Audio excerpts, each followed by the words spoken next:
Today we're going to take a look at an upcoming isometric action RPG game for the PC, PS4, and Xbox One, Shadows Awakening.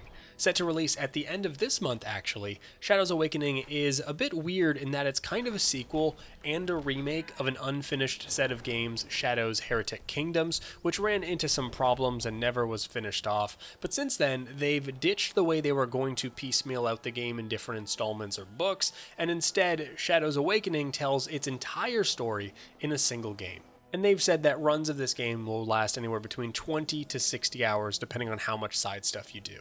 Now, one of the reasons I'm even bringing this game up on the channel is when you say isometric action RPG, people's minds tend to go straight to Diablo or Path of Exile, these fast and furious hack and slash titles, these long-tail gameplay as a service models, and lost in the shuffle are the isometric action RPG titles that are more single-player, story, and narrative-driven games with endings.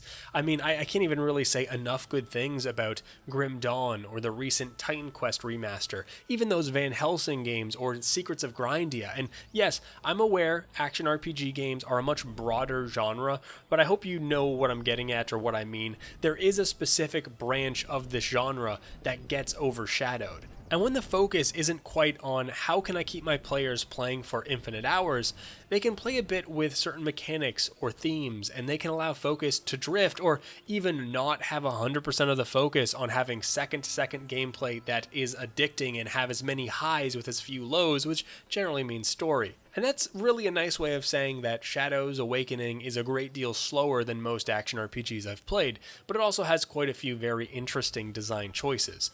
Now, looking on screen, you might be a little bit worried because you see my character with only 3 abilities. Now, it should make you feel a little bit better to know that I can choose which 3 abilities I have equipped from a list of abilities and can power and level each of these abilities up specifically. But 3 isn't really a large number. It's a good number if you're using a controller, which this game obviously supports, being released on consoles and all. But don't fret, you actually control a party of characters that you instantly swap between on a key press, and they'll each have their own 3 abilities chosen from their own list. In total, you'll have access to 4 different party members at one time that you pick and choose between a roster of 14 total characters. So really, you have 12 abilities chosen from a pool of probably 100 or more different abilities. And you can use these and swap between characters and just sort of weave which abilities you want, and the cooldowns of different abilities will still be ticking down even if you're not controlling that specific character. On top of this, each party member has a quasi-class and different weapons and armor that they specifically can equip that has the full action RPG treatment in regards to rarity and randomness and affixes and gemming, etc. During combat, they also have their own health and resource bars and can die, as well as interact with things and people in different ways than other party members. And I think most interesting and vital to the game's theme, your main character is this devourer, kind of this undead specter lich thing, and when he's active, you actually flip the game world into a shadow realm kind of thing. And this shadow realm is populated with different enemies and different NPCs, and in some cases, the map itself is different. Or the devourer interacts with it differently. So he may be able to move through a grate being all ghostly, or maybe there's a ghost that he can talk to there, but he might not be able to pull the lever in the mortal realm or deal with a shopkeeper. And the game is designed around this from the ground up. And this plays out in combat as well, with most enemy attacks either existing in the mortal realm or the shadow realm, and so flipping between them gives you like this additional superpower where you can kind of phase out of one realm into the other, and maybe you phase into the shadow realm because you see an arrow coming your way. Then you use some abilities while you're there to mess with the mortal realm, because most of the abilities in this game have persistent effects, so the realms and the characters do kind of feel connected even though they are very much separate. Or maybe you shift into that shadow realm and you find yourself swarmed with hostile spirits and you have to quickly swap back regardless of if you're getting yourself back in more danger. And there's all sorts of paths and hidden stuff and quests and just puzzles that are all designed to use this swapping back and forth, and in a literal way it just adds another dimension to everything and another plane of the game to explore.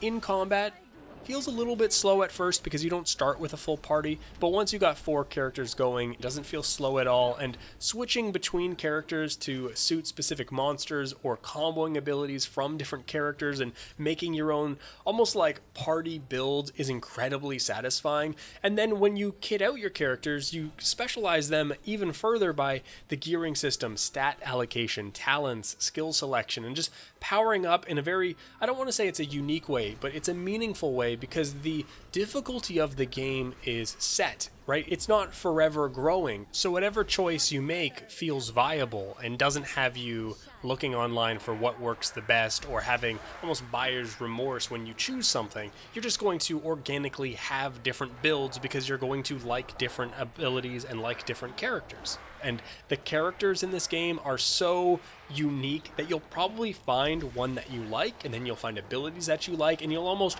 build the rest of your party surrounding that. And that can also end up being really interesting because different characters, the class that they have, the identity of each character can also influence the way that you have to build or the way that you play, because maybe you like traps, but the character that uses traps is a glass cannon, so you have to find a way to be able to have him out to use his abilities but not die instantly. And there's just so many different answers to how you can make that happen. And then the bosses tie in pretty well because I think there's like 60 bosses is what they've said, but they tend to be way less tank and spank than you may be used to. There is strategies that should be executed on most of these. In fact, the game is not very hack and slash at all. You rarely are taking on hordes of enemies, and because the game isn't infinitely scaling, you rarely get to the point where you just outgear it and trivialize it completely. The game itself is slower and more methodical, more almost real-time tactical, and really more classic RPG. It kind of feels like a middle ground between a CRPG like, say, Dragon Age Origins and a hack and slash. And this hybrid nature carries over to the rest of the gameplay as well, with many more quests than you're used to, fully voiced narrative and side quests and moral choices and multiple endings. Even the roster of players for your party, you can miss them. You might not be able to pick up specific ones because of prior choices or the other people that are in your party. The non-combat stuff isn't quite on the same level as recent CRPGs, but there is a lot more role-playing meat on this game's bones than you would think just looking at it.